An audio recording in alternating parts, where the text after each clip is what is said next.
Salut les amis, j'espère que vous allez bien tous et toutes. On se retrouve oui pour un nouvel épisode de WW Raw. Alors oui, je sais que certains vont me dire, Sio, tu n'arrêtes pas de critiquer WW Raw, tu n'arrêtes pas de les critiquer, tu n'arrêtes pas d'allumer, tu n'arrêtes pas de dire que le show est aussi nul que la nullité de la nullité de la nullité, mais tu continues à regarder.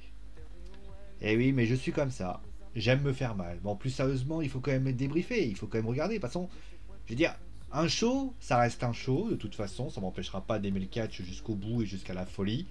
Mais en tout cas, ce qui est certain, c'est que ce show a apporté également son lot d'erreurs et de grosses erreurs. Et puis finalement, il y a aussi son lot et bien de belles choses. Et justement, on va y revenir durant ce show qui a vu notamment pas mal de choses apparaître. Alors il y a eu des belles merdes, comme j'ai dit, avec un main event qui a notamment été le titre par équipe féminin de la WWE entre Shayna, Naya et bien évidemment, comment il s'appelle, ah merde, euh, le fameux Tamina et Natalia, clairement. Et donc on va commencer tout de suite par parler du segment The Almighty Fiesta, je l'ai appelé comme ça, puisqu'il y a plein de demoiselles aujourd'hui quand Bobby Lashley se balade, et oui, Bobby Lashley est devenu un homme à femme depuis qu'il a réussi à battre Bobby Lashley et Braun Strowman à WrestleMania Backlash. Avant, on n'était pas trop sûr, mais là, on est désormais sûr. Cherchez l'erreur. Bon, en tout cas, ce qui est intéressant, c'est que le The Almighty Fiesta, donc Bobby Lashley, moi je trouvais que le segment avait quand même la même qualité que celui de la semaine dernière. Si j'avais un bémol à donner, c'est qu'en fait, pourquoi n'avoir pas fait le segment de la semaine dernière avec Kofi Kingston qui décide d'affronter Drew McIntyre la semaine dernière. Ça aurait peut-être été plus judicieux et ça aurait sans doute été plus intéressant. Maintenant, moi dans l'idée, le fait que, pour ainsi dire, tu aies envie de faire tout ça, pourquoi pas. Mais moi, ce qui me gêne dans le segment, c'est que la semaine dernière, tu voyais les New Day faire la teuf avec Kofi Kingston. Et puis cette semaine, tu as la décision de Kofi Kingston qui te dit ah bah non, mais moi, concrètement, j'avais pas besoin de toi. Bah alors pourquoi t'as pas réagi en fait? Pourquoi t'as pas dit à, à Drew McIntyre concrètement qu'il avait pas envie d'y aller? Voilà, c'est pas très logique ce qui a été donné. Après, bon, le Kofi contre Drew McIntyre, je le trouve logique, mais quand même, c'est quand même un petit peu dommage. Bon, pour le match, alors, il y a plusieurs choses à dire dans ce match. Déjà, le match est découpé quand même en deux parties. On a une première partie qui avait pour but de mettre le spotlight à Kofi Kingston, dans le fait, on va dire Ultimate Underdog, avec notamment la domination de Drew McIntyre, qu'a eu Mr. Bush, concrètement. Mais dans l'idée, voilà, moi ça me dérange pas. Ça me dérange pas parce que Kofi est un underdog, je l'ai déjà dit dans ce duel, donc il me dérange pas. La seconde partie, je la trouve beaucoup plus serrée et c'est vrai que c'est plus agréable à regarder. Je l'ai trouvé le match très sympa. Par contre, le résultat, il me plaît pas du tout. Je veux dire, c'est une manière tellement déguisée d'étirer la rivalité encore plus parce qu'il n'y a rien à inventer. C'est-à-dire qu'ils se disent, si on laisse la rivalité à ce moment-là, eh bien on ne sera pas capable de faire quelque chose. Donc on est obligé de prendre Kofi Kingston et Drew McIntyre pour finalement eh bien, faire que les deux s'affrontent, on va dire, plusieurs semaines d'affilée. On en est là, c'est-à-dire que la semaine dernière, tu avais la justification pour laquelle Kofi Kingston devait défier donc Bobby Lashley. Donc ils ont créé un open challenge pour pas. Mais ça c'est du teasing et du fil rouge de fainéant. Soit tu fais gagner Kofi Kingston et on met en place une rivalité la semaine prochaine avec justement quelque chose. Alors certes, avec Hell in a Cell qui est notamment un lieu. Attendez, je vais vous trouver Hell in a Cell. Donc Hell in a Cell 21 qui est daté le 20 juin. Donc ça te permet notamment. En plus, tu vas faire quoi la semaine prochaine s'il y a encore un no. Tu vas mettre un no contest encore? Donc voilà, je trouve l'idée complètement bête. Fais un triple threat. Alors je sais que certains vont dire oui mais ça ressemble trop à ce qui s'est passé à la AEW ou Orange Cassidy et Pac. On s'en fout. Vous êtes du genre aussi peu fermé d'esprit les gars. C'est ça que je dois comprendre. Vous êtes du genre à dire ah non mais il faut pas, etc. Eh ben dis donc, moi, je trouve ça vraiment très triste. Je trouve ça vraiment très nul. Et je trouve ça complètement pathétique, c'est ce qui pourrait se passer. Voilà. Voilà, c'était la petite information. Bon, ensuite, donc on a eu, donc il y aura un trou. Alors là d'ailleurs, la menace d'Adam Pearce m'a fait bien rigoler. D'ailleurs, où était Sonya Deville? Sonya Deville qui est là ces dernières semaines et qui disparaît tout simplement. Ah, il manquait plein de lutteurs d'ailleurs, je tenais à le dire cette semaine. Il manquait Damien Priest, il manquait le Miz. Alors le Miz est blessé, donc ça peut se justifier. Il manquait notamment, bon, Braun Strowman est aussi blessé, mais il manquait par exemple Damien Priest. Il manquait par exemple, j'ai oublié son nom dans cette situation, Randy Orton, qui était pas là. Randy Orton qui a complètement disparu. Voilà, c'est.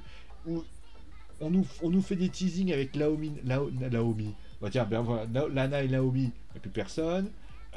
Ricochet fait une petite apparition de Sidola, mais sans plus. C'est vrai que le show, bah, il a manqué de personnes.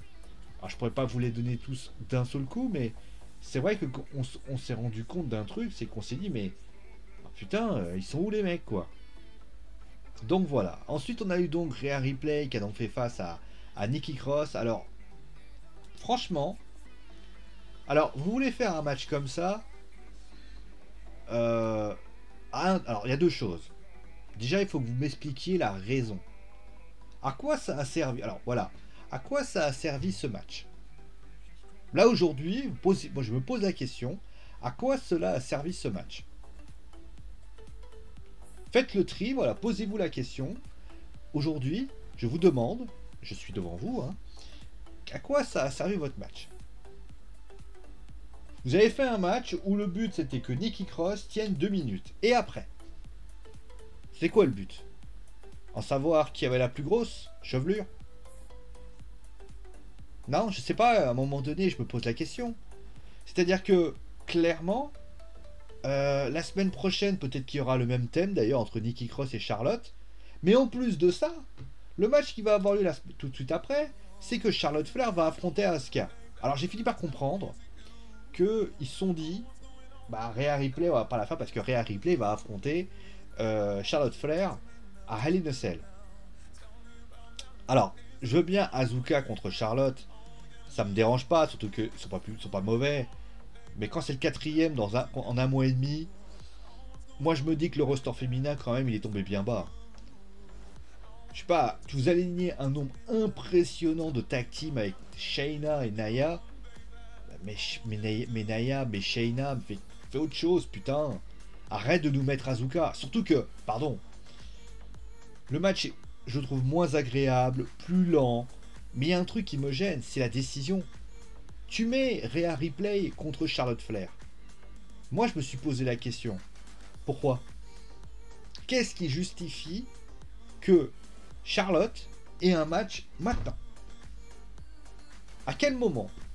Pourquoi? Parce que dans le Beat the Clock Challenge match, Rhea Ripley a pas réussi à battre Nikki Cross en 2 minutes? Parce que Charlotte Flair contre Asuka, elle a réussi à gagner? La semaine dernière, elle a perdu. Il y a quelques semaines, elle a perdu d'ailleurs notamment. Cette défaite d'ailleurs avait occasionné des soucis au niveau du corps arbitral. À quel moment vous vous êtes dit... C'est-à-dire que ça veut dire que la semaine dernière, Asuka aurait dû être placée dans le... Parce que elle a réussi à battre... Charlotte. Moi je me suis dit dans ma tête, mais à quoi ça a servi? En fait, vous nous faites un... C'est là que ça m'énerve. C'est qu'en fait, c'est typiquement ce que la WWE je ne supporte pas. On n'a pas d'idée dans les storylines. On ne sait pas comment les mettre en construction. Alors plutôt que de se trifouiller le cerveau à essayer de mettre quelque chose de construit et de bien mettre en place, et ben vous prenez quelque chose. Voilà, vous prenez. Attendez, je vais vous trouver un truc. Voilà, je vais vous trouver un. Vous prenez. Non, ça c'est un mouchoir. Voilà. Ah bah voilà, on va prendre un masque. Mettez vos masques, bien sûr, quand vous sortez. Genre, vous avez un masque. En fait, ce que vous allez faire, vous allez tirer très fort jusqu'à que votre story, vous allez tirer le truc en vous disant c'est une bonne idée. Alors, dans l'idée, c'est pas mal. Alors, je précise, hein, voilà, pour prendre le petit truc, hein, vous voyez. Quand vous tirez un peu, vous voyez, ça commence. Et là, ça commence à s'étirer. Et au bout d'un moment, ce qui va se passer, c'est que ça commence à casser. Hein, ça commence à casser. Moi, une feuille de papier, si je fais ça, regardez, si je prends ma feuille de mon mouchoir, si je fais ça, évidemment, ça fait ça. Et c'est ce qui est en train de se passer. C'est que vous vous dites tellement, j'ai pas d'idée, donc vous vous dites, bah, qu'est-ce que je vais faire? Je vais faire une rivalité où, bah, je vais faire un match où je vais aligner les trucs. Mais non, ça marche pas comme ça, la lutte professionnelle. Vous avez un scénario, vous prenez, en fait, une storyline, c'est pas compliqué. Enfin, c'est pas compliqué. Vous prenez une graine, vous la plantez, et elle va vous faire des trucs. Alors, des fois, elle fait de la merde, mais elle fait des trucs. Là, vous faites quoi? Vous prenez des graines, vous faites. Et vous vous dites, bah, je vais mettre de l'eau tout le temps. Non, laissez-la vivre, cette storyline. Votre storyline, elle est merdique. Juste avant encore, ça allait, et encore, ça allait. Là, franchement, c'était nul à chier. Parce que tu mets Charlotte Flair contre Rhea Ripley, mais dans quel motif? Ça veut dire que la semaine dernière, Asuka devait y être. Moi, Nikki Cross qui gagne. Qu'est-ce qu'on fait de Nikki Cross? Vous rajoutez des gens en plus? C'est pas utile. Vous voyez par exemple, Cedric Alexander contre Shelton Benjamin, c'est une rivalité très simple. C'est pas très compliqué, on va pas se trifouiller le cerveau toute la journée. Mais moi je trouve que c'est quand même incroyable de se dire que ce match-là, qui est supposé un match secondaire, eh bien tu te retrouves avec un match, eh ben franchement, c'est long, c'est intéressant, ça raconte quelque chose, et au final, c'est deux amis qui se rendent, deux partenaires, qui se donnent à fond. Et c'est bien que Cedric Alexander gagne. Que demande le peuple? Franchement, que demande le peuple? C'est pareil pour Riddle contre Xavier Wood. Parlons-en. Super match entre Riddle et Xavier Wood, avec notamment une rivalité qui se met en place, encore une fois. Parce que moi je me suis dit, attends, l'Ark et Brawl, ça sera une sorte de Team Hell No 2021. Et au final, je me suis dit, eh ben, ils vont faire un heel turn peut-être à Riddle, pour en faire un Randy Orton. Riddle qui peut considérer Randy Orton comme une forme de modèle, ce qui est très intéressant.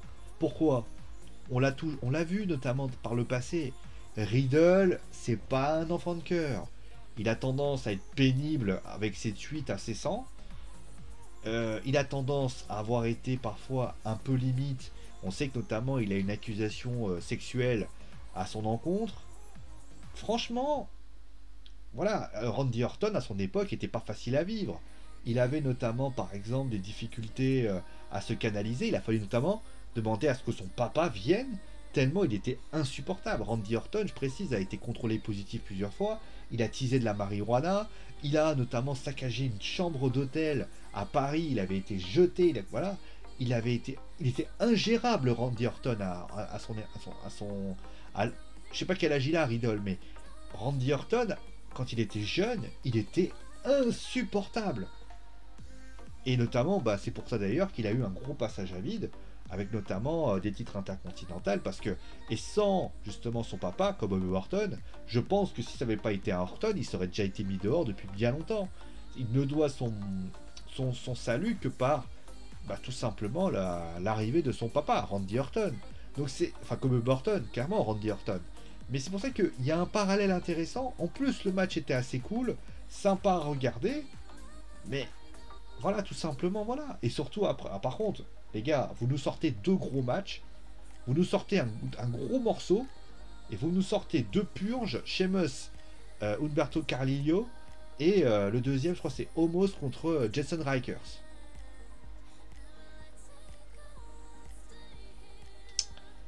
Qu'est-ce que vous voulez que je vous dise? À un moment donné, je ne peux pas vous sauver quand vous faites n'importe quoi, voyons, les amis. Et donc, on va terminer avec ça.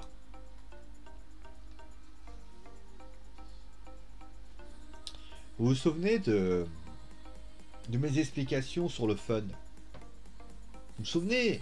SmackDown, Raw, vous vous souvenez? Sur le fait que quand vous êtes à SmackDown, ça bouge, ça dynamique, c'est trop bien. Il y avait un match à 6 notamment ce vendredi où c'était vraiment impressionnant. Et là, ben, tu vas à Raw et il n'y a rien. Il s'est passé quoi entre Raw et SmackDown? Il y a un mec qui a dit oh attention, arrêtez d'apprécier. Main event de WWE Raw. C'était d'ailleurs, je crois, pour information, le premier match pour les titres féminins. C'était le main event.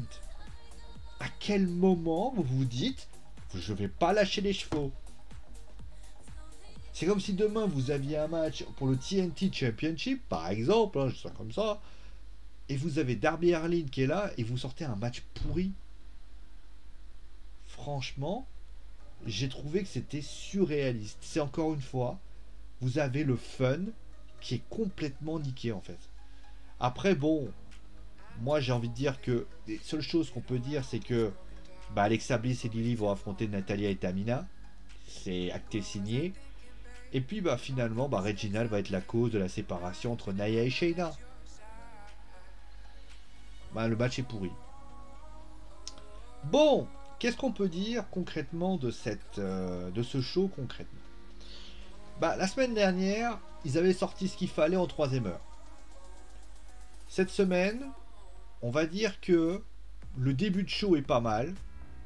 C'est vrai, le début de show est pas mal. Bon, le résultat est à désirer, mais pourquoi pas. Vous avez un milieu de show qui est quand même plutôt bon, avec notamment Cedric Alexander, Riddle, voire Charlotte et Asuka. Mais le problème, c'est que à un moment donné, tous les matchs build-up sont à chier.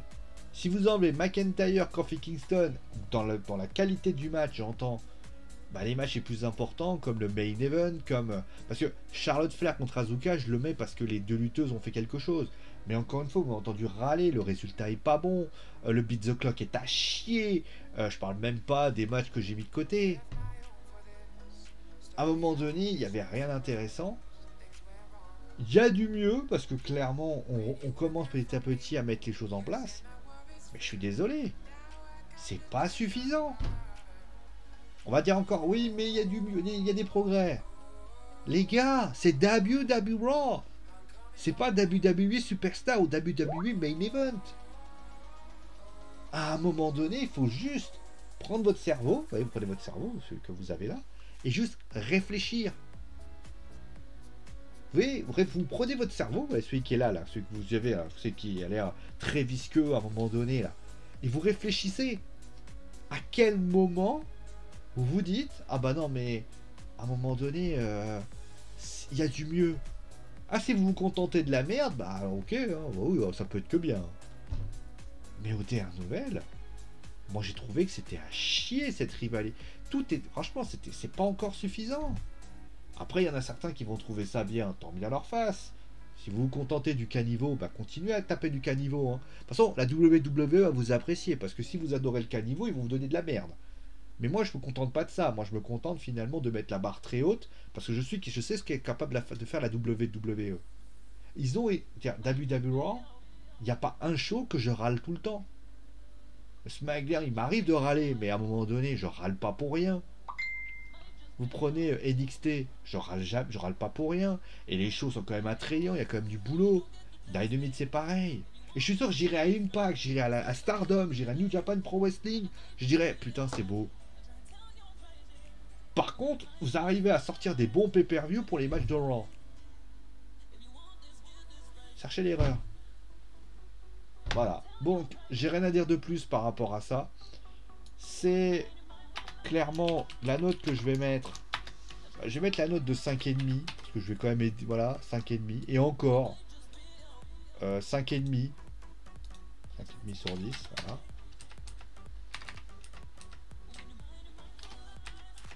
5,5 sur 10. Voilà. Mais voilà. C'est de la merde et ça reste de la merde. Voilà, ça vous tous suivi l'émission, portez-vous bien, dites-moi ce que vous avez pensé de tout ça, mettez un pouce bleu, montrez-la à vos amis et bien sûr mettez la cloche et abonnez-vous si vous avez adoré. Bisous les amis et c'est bon mot parce que j'ai dit. Ciao les amis et vive le catch.